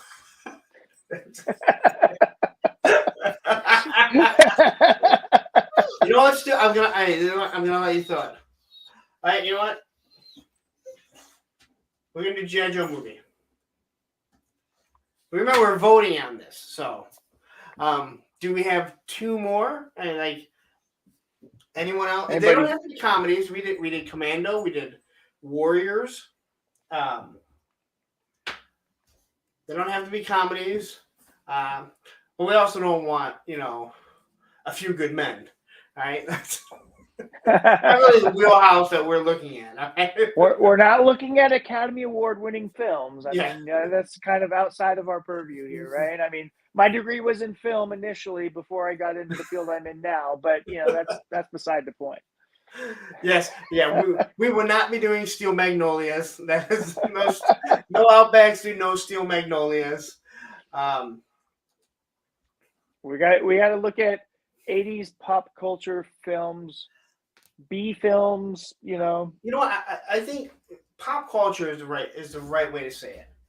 Pop culture films. Now, like I said, I mean, is Stu the only one watching? I mean, come on, guys. You guys know what we're gonna ask at the end here. Like I would accept something like Top Gun because as much as I love Top Gun and as successful as Top Gun is, it has a lot of the elements that we talk about. From the volleyball scene, the need for speed. I mean, the one-liners are there. Naked Gun.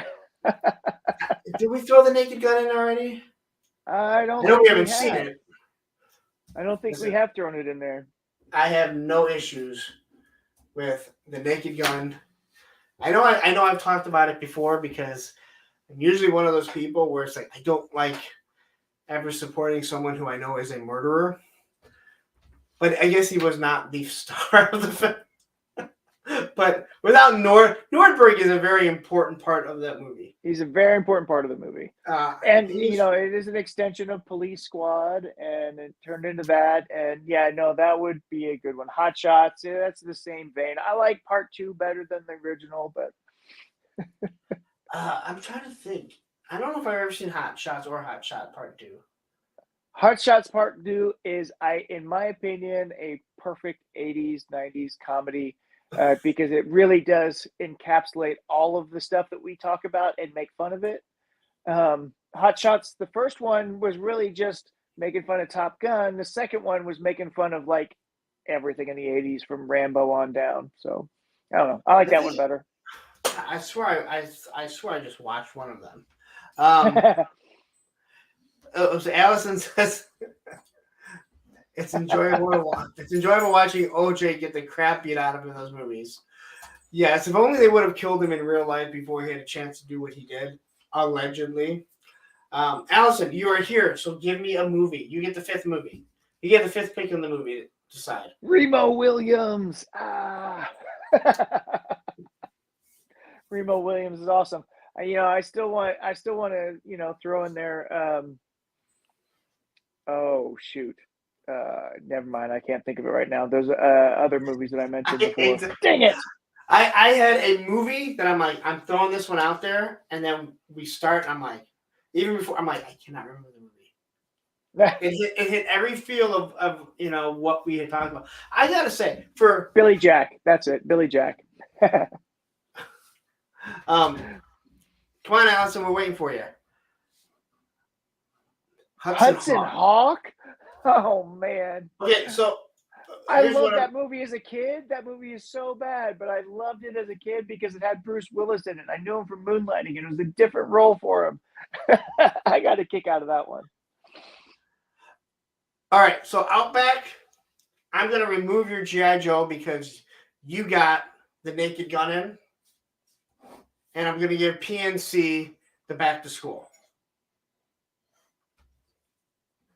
That work? We can always come back to. Outback wants Hudson Hawk now too, so he's voting with Allison. So Outback isn't even going to vote for his own.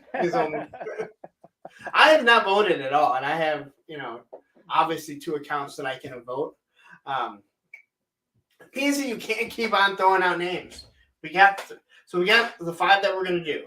Well, the 5 that we're going to vote on: the Road Warriors, Weekend at Rooney's, Naked Gun, Hudson Hawk, Back to School. So what I can tell you is that when I do put it up for a vote, there will be a lot more votes than people will watch.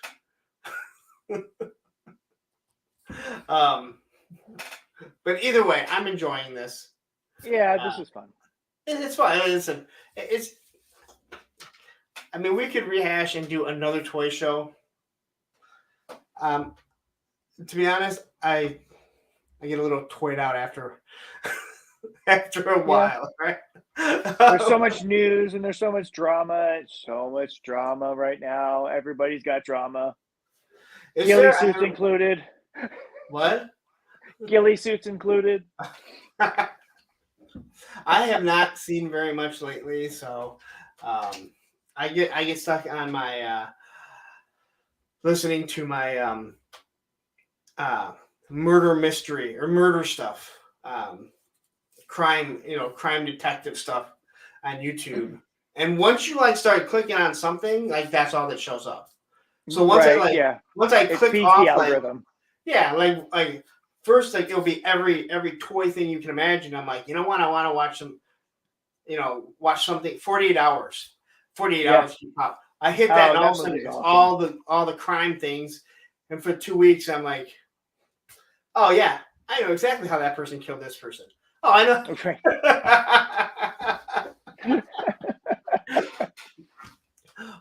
Which is fine, because listen, if all you do is look at toys, eventually you'll start to go crazy. But the moment I hit a skate thing, next thing I know, my feed is just littered with skateboarding, which then you want to really see me go down a rabbit hole. Then I'm going to skip through, look at the new G.I. Joe figure. All right, I've seen it. Although most of the skate stuff I've already seen too. Right. All right, so we are going to get out of here. It is over 2 hours. Some of us have to wake up in the morning and deal with work. So thank you for joining us, everybody. We really appreciate you. Please vote in the polls. Please participate. Please tell other people about it. We want more engagement. We really appreciate and love you guys. We just hope to see you guys grow the community. So get involved with this and have a good time just bullshitting about movies. Take care, guys.